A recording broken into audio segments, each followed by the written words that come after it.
Habis turun, sabar dulu. Tarik nafas dulu. Baru turun. Belum. Ini menanya. Hasil pertemanan.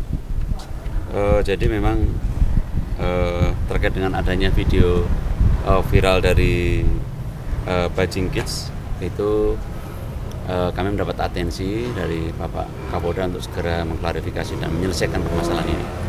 Kemudian kami dari Pemkot, Pak Wali Kota Denpasar kemudian diwakili oleh Pak Kepala Dinas Dispora, kemudian bersama dengan Ketua MDA melaksanakan pertemuan mengumpulkan para orang tua, anak-anak siswa, kemudian dari pihak sekolah untuk kita menyelesaikan permasalahan ini dengan harapan tidak ada lagi Bajing Kids. Yang pertama itu dibubarkan, yang terpenting.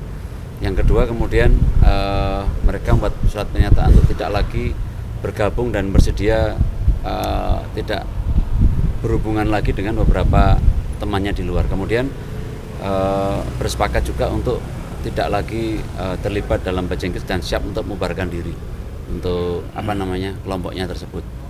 Mungkin itu dari kami, dan kami juga bermohon kepada si pandu beradat untuk lebih optimal, terutama anak-anak ini kan di luar jam kerja lebih lama ini. Ada mereka jamnya di luar jam sekolah itu kan lebih, di sekolah cuma 7 jam, di luar lebih banyak kepada di Banjar maupun di desa adat. Jadi kita minta supaya si pandu beradat itu lebih aktif dalam mengawasi anak-anak atau generasi muda kita. Mungkin itu. Motivasinya mereka sendiri apa sih Pak? Buat kelompok kayak gitu? Mereka itu hanya aktualisasi diri, jadi ingin memperlihatkan bahwa tanda kutip di SMP itu dia merupakan grup yang kuat lah begitu. Dan terkait dengan uang 50.000 itu hanya urunan yang mereka kumpulkan dan kemudian dipakai untuk menyewa-sewa dan untuk membeli minum-minuman keras. Yang ada di video itu dan ada sampai pemukulan itu apa kejadian? Setelah kami lakukan pemeriksaan, pemukulan itu hanya bersifat bercanda saja dan tidak hanya satu saja, itu hanya bersifat sebagai pembinaan biasa dan hanya ini aja, dia hanya bercanda saja, tidak ada. Apa nggak bagian dari perekrutan itu? Ya bagian dari situ, jadi bagian dari perekrutan untuk pemilihan ketua, seperti itu ya. Ada penegasan tertentu nggak pada orang tua yang ada sekolah itu?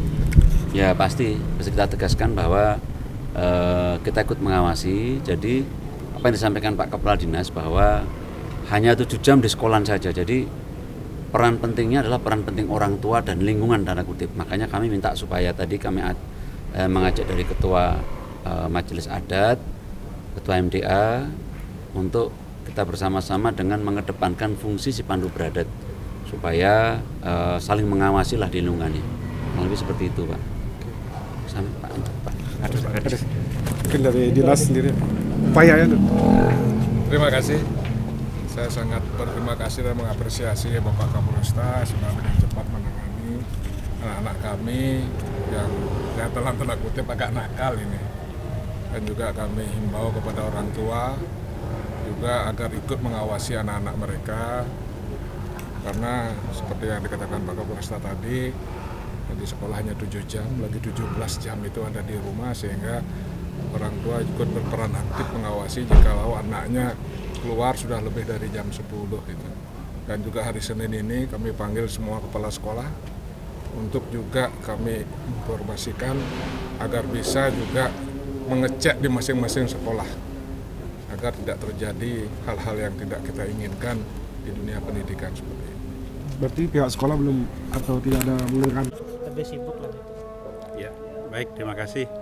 Jadi pertama kami mengapresiasi, mendukung dan sepakat terhadap kebijakan dari Pak Kapolresta, Bapak Kadisdikpora Kota Denpasar, bahwa anak-anak yang minum minuman keras tersebut adalah kita katakan bagian daripada kenakalan remaja.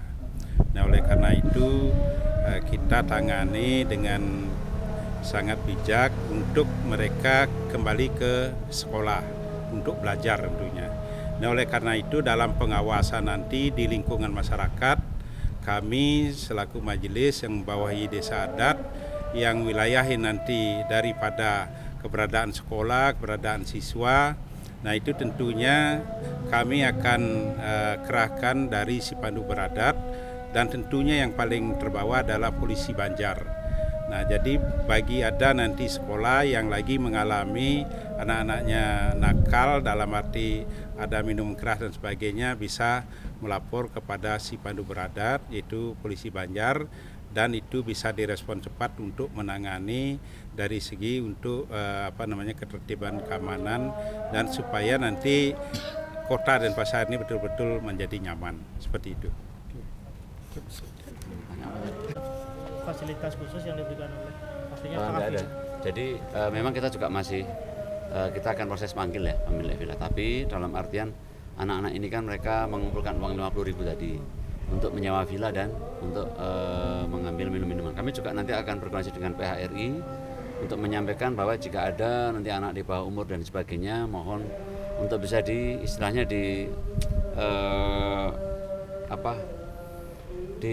ini dulu lah, diseleksi lah gitu, bener nggak ini pakai untuk ini, terus sampai 13 orang masuk kan berarti rame dan sebagainya. Nah nanti bisa lebih open lah, kami akan koordinasi dengan PHRI. Okay. Total yang tadi dihadirkan Ada 13. 13. Ya. Terima kasih sudah nonton. Jangan lupa like, subscribe, dan share ya.